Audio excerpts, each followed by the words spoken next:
Calcitonin அப்படின்னா என்ன?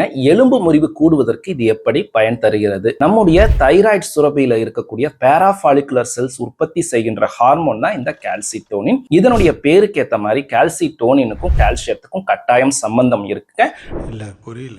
நம்முடைய எலும்புகளினுடைய கனிம அடர்த்தியை குறைச்சு எலும்புகள் புரைத்தன்மை அடைவதற்கு முக்கிய காரணம் ஆஸ்டியோபிளாஸ்ட் வகையான செல்கள் தாங்க. இதை நேரடியா இந்த கால்சிட்டோனின் தடுத்து நிறுத்துதுங்க. இந்த காரணத்தினால போஸ்ட் மெனோபாசல் ஆஸ்டியோபோரோசிஸ், அது மட்டும் இல்லாம பேஜெட்ஸ் டிசீஸ் பிரச்சனை இருப்பவங்களுக்கு கால்சிட்டோனினை மருந்தாக பயன்படுத்திட்டு இருக்குங்க. எலும்பு முறிவுக்கு எப்படி பயன் தருது அப்படின்னாங்க, வயது மூப்பு காரணமாக எலும்புகள் புரைத்தன்மை அடைந்து பிராக்சர் ஏற்படுபவர்களுக்கு அவங்களுடைய எலும்பினுடைய கனிம அடர்த்தியை அதிகரிப்பதற்கு இந்த கால்சிட்டோனின் பயன் தருதுங்க. அது மட்டும் இல்லாம டெரிபராடைட்டை கம்பேர் பண்றப்போ அந்த அளவுக்கு பெஸ்ட் ரிசல்ட் எலும்பு முறிவு கூடுவதற்கு கால்சிட்டோனினால இல்லைனாலும் கூட அந்த டெரிபராடைட்டை கம்பேர் பண்றப்ப விலை கொஞ்சம் குறைவு அப்படின்ற காரணத்தினால இந்த ஆஸ்டியோபோரோட்டிக் பிராக்சர்ஸ்க்கு பயன்படுத்திட்டு இருக்கோம்.